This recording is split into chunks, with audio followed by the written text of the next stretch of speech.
قرآن سے بھی پتہ چلتا ہے. قرآن مجید میں اللہ تعالیٰ کا ارشاد ہے وَمِنْ أَهْلِ الْكِتَابِ مَنْ إِنْ تَأْمَنْهُ بِدِينَارٍ لَا يُؤَدِّهِ إِلَيْكَ إِلَّا مَا دُمْتَ عَلَيْهِ قَائِمًا وَمِنْهُمْ مَنْ إِنْ تَأْمَنْهُ بِقِنْطَارٍ يُؤَدِّهِ إِلَيْكَ. اللہ نے فرمایا اہل کتاب جو یہود و نصارہ ہیں, یہودی بھی اور عیسائی بھی ان کو اہل کتاب کہا جاتا ہے, کہ ان میں بعض ایسے ہیں کہ ایک دینار بھی ان کو دے دیا نا, ایک سکہ بھی, چونی بھی دے دی, ایک روپیہ بھی دے دیا, تو تمہیں واپس نہیں لوٹائیں گے جب تک سارا دن ان کے سر پہ کھڑے نہیں رہو گے. اور فرمایا ان میں ایسے بھی لوگ ہیں کہ سونے کا پہاڑ بھی اگر دے دیا تو فوراً واپس لوٹا دیں گے.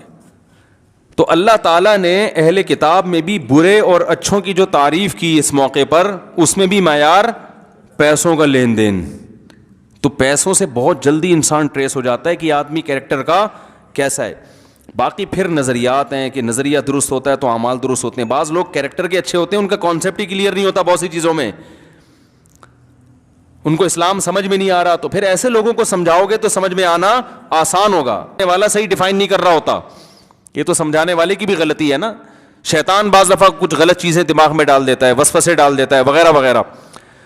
تو اسی طرح رسول اللہ صلی اللہ علیہ وسلم کی صحیح حدیث ہے, آپ صلی اللہ علیہ وسلم سے پوچھا گیا کیا مسلمان فلاں گناہ کر سکتا ہے؟ آپ نے فرمایا ہاں ہو سکتا ہے انسان سے. فلاں کر سکتا ہے؟ فرمایا ہاں ہو سکتا ہے.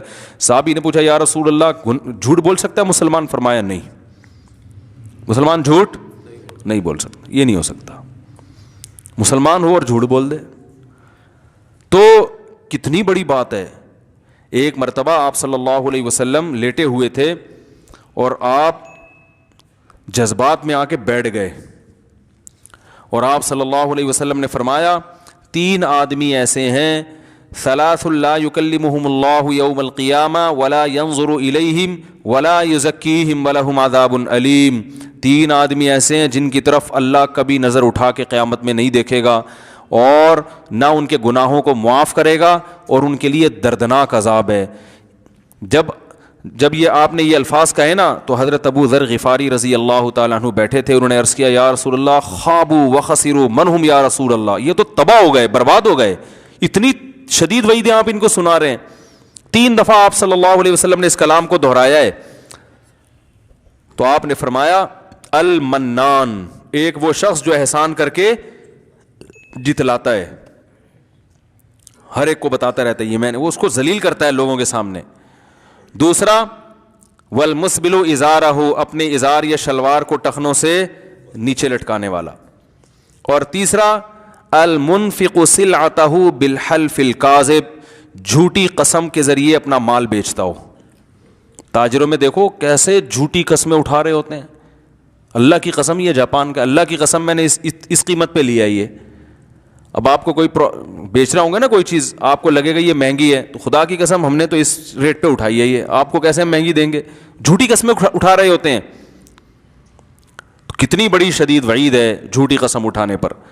تو کردار کا پتہ کن چیزوں سے چلتا ہے بھائی؟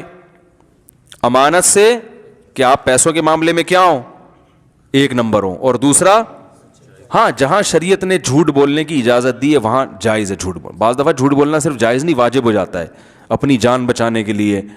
اسی طرح حدیث میں آتا ہے آپ صلی اللہ علیہ وسلم نے فرمایا لیس الکذاب الذی یکذب لیصلح بین الناس, وہ شخص جھوٹا نہیں ہے جو لوگوں میں جوڑ پیدا کرنے کے لیے جھوٹ بولتا ہے. جمہور کا مذہب تو یہ ہے کہ جوڑ پیدا کرنے کے لیے صریح جھوٹ بولنا جائز ہے. امام ابو حنیفہ کا مذہب یہ ہے کہ یہاں صریح جھوٹ مراد نہیں ہے بلکہ توریہ مراد ہے. توریہ کا مطلب ہوتا ہے آپ جو بات کہہ رہے ہو سامنے والا اس کا مطلب کچھ اور سمجھے اور آپ کی نیت کچھ اور کی, اور لفظ میں ان دونوں معنوں کا احتمال بھی ہو. امام ابو حنیفہ کی دلیل کیا ہے کہ بھئی حدیث میں تو جھوٹ کے الفاظ ہیں, تو آپ یہ تعویل کیوں کر رہے ہو کہ صریح جھوٹ مراد نہیں ہے؟ 2 دلیلیں ہیں. آپ کو امام ابو حنیفہ کا جو قول ہے نا پہلی نظر میں حدیث کے خلاف لگے گا, لیکن جب آپ گہرائی میں جاؤ گے نا امام حنیفہ کبھی ایک حدیث دیکھ کے فیصلہ نہیں کرتے. وہ سب سے پہلے قرآن دیکھتے ہیں, پھر دیگر احادیث دیکھتے ہیں. تو وہ کہتے ہیں قرآن میں کیا ہے, لعنت اللہ علی الکاذبین, جھوٹ بولنے والوں پر اللہ کی لعنت. تو قرآن کی آیت میں عموم ہے, قرآن نے اس سے کسی کو مستثنا نہیں کیا. اللہ طلاق قرآن نے کہا جھوٹ بولنے والوں پر اللہ کی لعنت. تو وہ کہتے ہیں جھوٹ چاہے لوگوں کو جوڑنے کے لیے ہو یا کسی بھی نیت سے ہو, وہ بہرحال لعنت والا عمل ہے. اور حدیث سے پتہ چلتا ہے کہ خود حدیث میں جھوٹ جو ہے نا, کذب کا جو لفظ ہے وہ توریہ کے معنی میں کثرت سے استعمال ہوا ہے. توریہ کا مطلب ایسا لفظ جس کا سامنے والا مطلب کچھ اور سمجھے, آپ اس کا مطلب کچھ اور لو. تو اس معنی میں کذب کا لفظ حدیث میں استعمال ہوا ہے. جیسے ابراہیم علیہ السلام قیامت میں کہیں گے نا, اللہ میں نے تو, مجھ سے تو جھوٹ کا صدور ہوا ہے, میں کیسے سفارش کروں لوگوں کی. حالانکہ وہ جھوٹ نہیں بولا تھا. ابراہیم علیہ السلام نے کہا تھا نا کہ انی سقیم, میں کیا ہوں, بیمار ہوں. لوگ کہہ رہے تھے ابراہیم علیہ السلام کو اپنے ساتھ, ہمارے ساتھ میلے میں چلیں. ابراہیم علیہ السلام کا پروگرام تھا پیچھے ان بتوں کی گت بنانے کا. تو انہوں نے کہا میری طبیعت صحیح نہیں ہے. تو اب طبیعت تو ٹھیک نہیں تھی, یعنی ان بتوں کو دیکھ دیکھ کے طبیعت کیا ہو رہی ہے, خراب.